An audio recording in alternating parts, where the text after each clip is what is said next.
समरूपी अंग, समवृत्तीय अंग और अवशेषी अंग, 3 प्रकार के अंग का चर्चा हम लोग अगला क्लास में किए थे।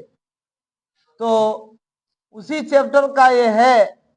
वहां चैप्टर 2 पार्ट में बटा हुआ है, अनुवांशिकता एवं जैव विकास। उसी का ये प्रश्न है कि मानव में बच्चे का लिंग निर्धारण कैसे होता है। लिंग निर्धारण मतलब नर होना या मादा होना, है ना, ये लिंग निर्धारण। तो इसका जवाब जो है सो बड़ा आसान जवाब है, ये मैथमेटिक्स है। ये मैथमेटिक्स है कि जन्म से पूर्व नर अथवा मादा होने की भविष्यवाणी करना बच्चे का लिंग निर्धारण कहलाता है। ये होता कैसे है? जैसे पिता पक्ष में XY गुणसूत्र होता है और माता पक्ष में XX गुणसूत्र होता है, और ये मैथमेटिक्स प्रक्रिया जैसा गुना कर देना है। कैसे गुना करेंगे, ध्यान दो। पहले x का द्विश गुना होगा, तो x का x से गुना होगा तो होगा XX, फिर x का x से गुना होगा तो होगा x, ये हो जाएगा, होगा XX क्या है, मादा है। y का गुना करो x से तो होगा XY, फिर y को गुना करो x से तो होगा XY, ये हो जाएगा नर, है ना। तो पिता पक्ष से अगर X गुणसूत्र सम्मिलित होता है तो मादा का जन्म होता है, और पिता पक्ष से अगर Y गुणसूत्र सम्मिलित होता है तो नर का जन्म होता है। यानी लिंग निर्धारण में Y गुणसूत्र की भूमिका है। किसका है? X गुणसूत्र सम्मिलित होगा तो मादा का जन्म होगा, और यानी Y गुणसूत्र जो है तो बच्चे का लिंग निर्धारण करता है। तो इस प्रकार से अनुवांशिकता में हम लोग पढ़े कि बच्चे का लिंग निर्धारण किस प्रकार होता है। उसके बाद ये धातु या धातु का प्रश्न है। धातु और यानिक यौगिक के क्या गुणधर्म होते हैं? यानिक यौगिक के क्या गुणधर्म हैं? हम लोग 2 प्रकार के यौगिक पढ़े हैं। कार्बन एवं उसके यौगिक में पढ़े हैं सह संयोजक यौगिक, और धातु या धातु में पढ़े हैं यानिक यौगिक।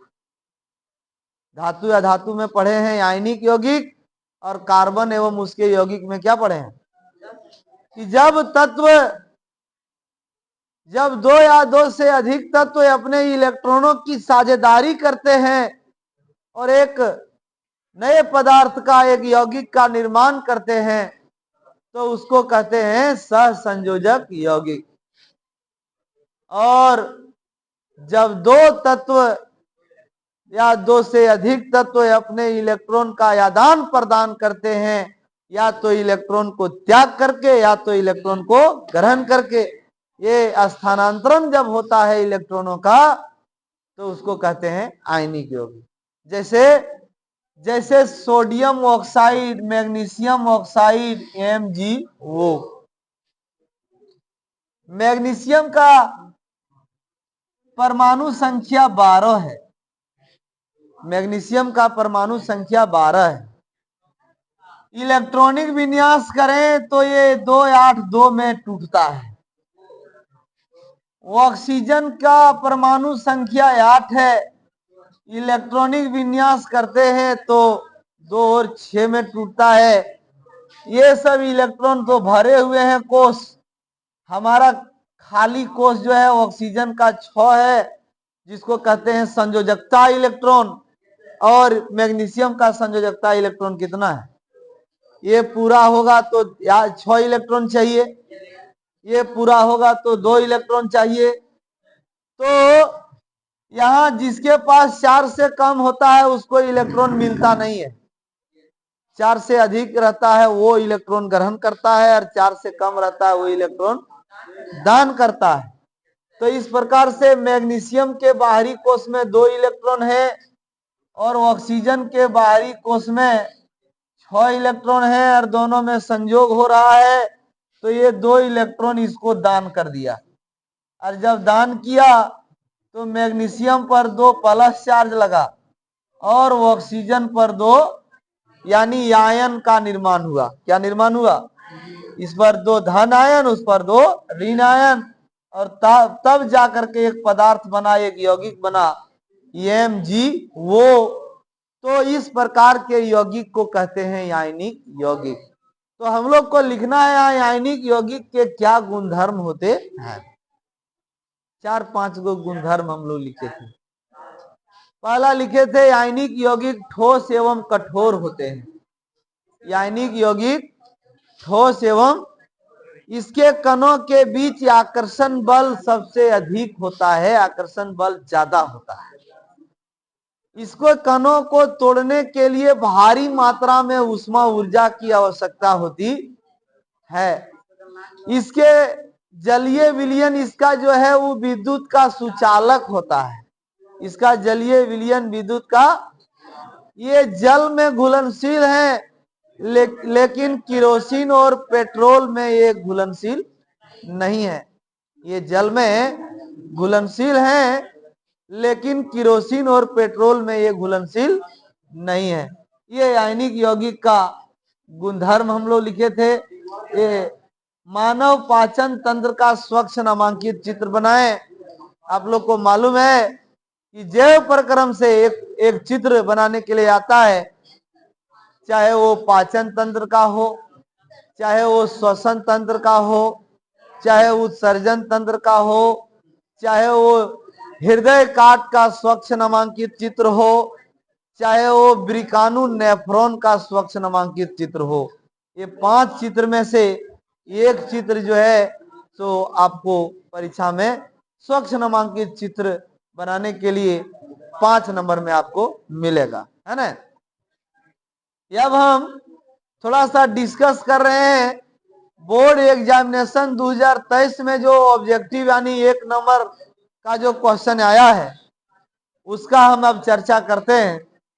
तो आप लोग अब लिखिए ऑब्जेक्टिव प्रश्न 2023। गप नहीं करो, जितने देर तक है काम कीजिए। फिर गुनगुना रही है उधर, यह गुनगुनियम जो है तो विकेट गिरेगा। थोड़ा सा लापरवाही में बोल्ड हो जाता है व्यक्ति और अपना भविष्य खराब कर लेता है, क्योंकि हौसला गिर जाता है। पढ़ने का हौसला होता है, हौसला पड़ता है, दिमाग नहीं।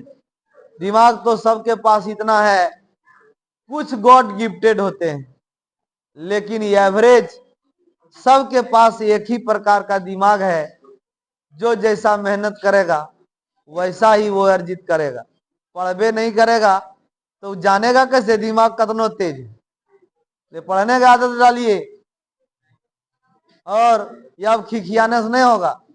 अब समय वो खिखियाने का नहीं रहा। चलो लिखो, किस दर्पण में वास्तविक फोकस होता है? बताइए, कौन दर्पण में सचे फोकस होता है? सचे फोकस मैंने बुझा, ध्यान दो कि जब फोकस किसको कहते हैं? फोकस मतलब फोकस बिंदु। फोकस मतलब फोकस बिंदु। फोकस बिंदु किसको कहते हैं बता तो? सुनना भी नहीं है, अरे सुनो थेथर होके, थेथर हो सुनो, ओकरो में कल्याण हो जाएगा। अगर सुन लिया खाली 2-4-8 दिन ना तो 5-7 को क्वेश्चन ओकरा सुन लास मिल जाएगा।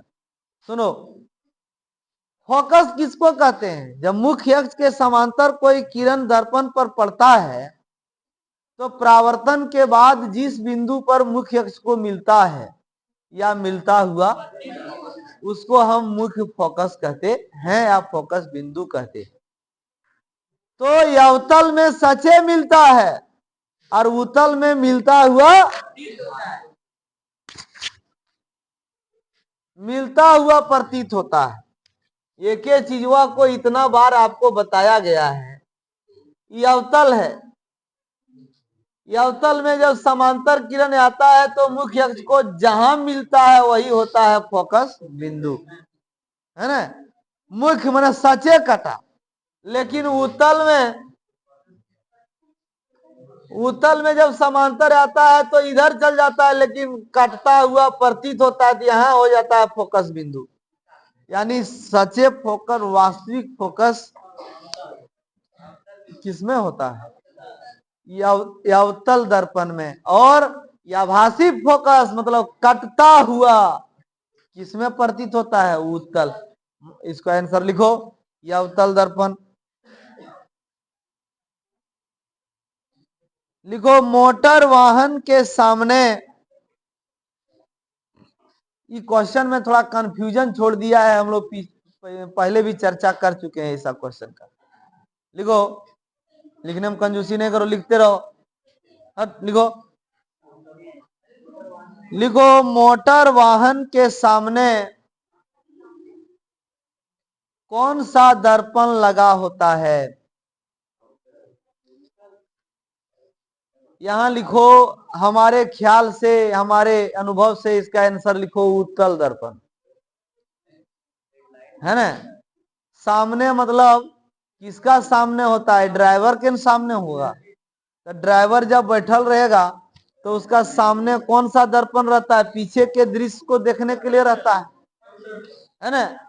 तो उत्तल रहता है। अगर यहाँ आप दिमाग ले लेंगे कि सामने मतलब हुआ में वहां हेडलाइट में कौन सा दर्पण है, तो हेडलाइट में तो हेडलाइट वगैरह का बात नहीं है, सामने का बात है। यहाँ सामने मतलब ड्राइवर के सामने, तो ड्राइवर के सामने रहता है पीछे के दृश्य को देखने वाला दर्पण, वो होता है उत्तल दर्पण।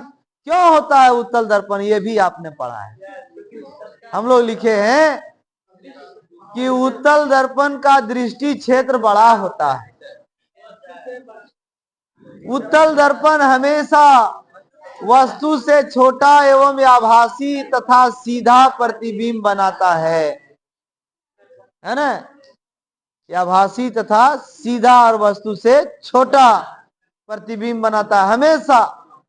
इसलिए वाहनों के पीछे के दृश्य को देखने के लिए उत्तल दर्पण का उपयोग किया जाता। लिखो तीसरा नंबर प्रश्न,